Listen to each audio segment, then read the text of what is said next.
Hey guys, my name is Jennifer and this is Business and Beyond. Welcome to my channel.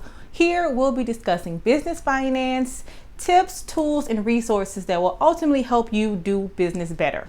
Today's video will be a little bit about COVID-19 resources and a couple of things that you may want to think about when you're applying and accepting money due to COVID-19. So let's get into it.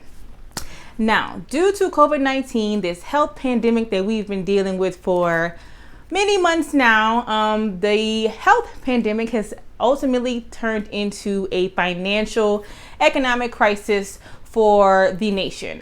Small business owners are getting hit hard because things are having to close down. We have restrictions, and it's just not looking great for the small business community. There are many organizations and agencies that are offering assistance, whether it be in different programs to help small businesses stay afloat during this time. Now, I think that you should definitely apply for anything that you're eligible for. Don't count yourself out. There's a lot of money out there, so definitely you want to apply for anything that you are eligible for. But before you accept the money, there are a couple of things that you may want to think about before signing on the dotted line. The first thing that you may want to think about is make sure that you understand what type of program it actually is. Is it a loan or is it a grant? Now, grants, generally, you don't have to pay back, which is great. So all the grants out there, apply for them all. The grants, you do not have to pay back, but the loans, you do have to pay back. And with the loans, they'll typically tell you what the interest rate is, when you have to start paying back. And there are also loans that have a forgivable option, meaning that under certain terms and conditions, there are portions of the loan that you don't have to pay back, which is also a good thing. So when you're applying and before you accept, make sure that you understand if it's a loan and you are going to have to pay it back at some point in time, or if it's a grant and you do not have to pay it back. The second thing that you may want to think about is make sure that you fully understand the terms and conditions of the relief money that you receive. So I know that terms and conditions is something that we generally struggle with. We always sign up for things. They have this crazy long document, and at the bottom of the document it says what? Check here if you agree with the terms and conditions. Now, we have not read one word of the document, but what do? We check that we agree and have no idea what we are actually agreeing to. You do not want to do that when it comes to these COVID-19 relief funds. Because once you sign on the dotted line, you cannot go back and say, well, I didn't know that ABC was expected of me.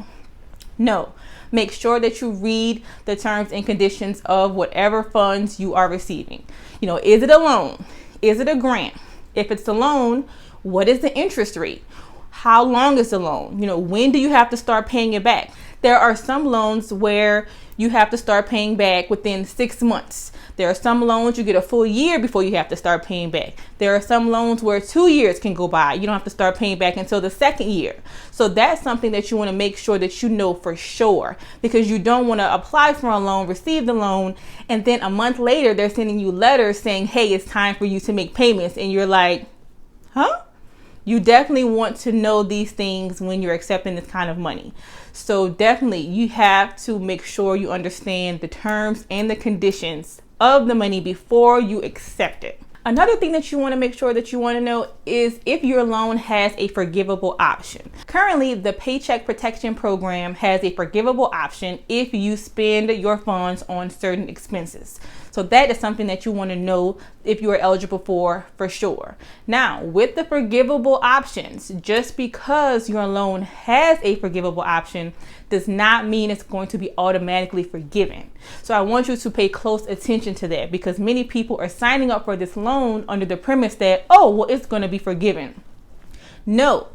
Just because there is a forgivable option does not mean it's going to be automatically forgiven. What are the requirements that you need to prove for your loan to be forgiven? So if your loan must be spent on certain expenses, you need to make sure that you're actually spending your money on those specific expenses as it relates to the forgivable portion. You don't want to go into the situation automatically assuming that your loan is going to be forgiven.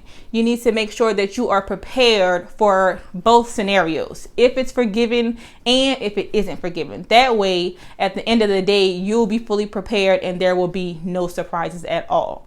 So you want to make sure that you understand, what do I have to spend this money on for it to be forgiven? In addition, what documents do I need to submit to prove that I actually spent it on said expenses? So you also want to make sure that you know that as well. You want to keep your documentation in order so when it's time for them to decide if your loan will be forgiven, you'll already be ready. If you are receiving COVID-19 money, this is what I would do. I would get a separate bank account, especially if it's a loan, more so if it's a loan. I would get a separate bank account. When those funds are dispersed, put all of your COVID-19 loan money in a completely separate account. And then you spend from that account only on those expenses that you are receiving the money for. So that way, when it's time to prove that you spent your COVID-19 money on ABC expenses, there will be no confusion because you're going to be spending from a bank account that only has COVID-19 money within it. So that will actually help you keep track of where you're spending your money and will keep things in order for you, because those bank statements from that particular account will literally only be COVID-19 funds. So there will be no confusion on if you're actually spending those funds on other expenses or not, because that particular bank account will be used for COVID-19 disbursements only. I hope that that was helpful for you. As I said before, I encourage everyone to definitely apply for any type of relief funds that are out there that you are eligible for. Don't count yourself out, but before you sign on the dotted lines, make sure you are fully aware of what you are getting yourself into, because you don't want to get this money and then 6 months to a year later, you are hit with surprises. So until next time, guys, I'll see y'all on the next video. Make sure you like, subscribe, and share with a friend. See y'all later.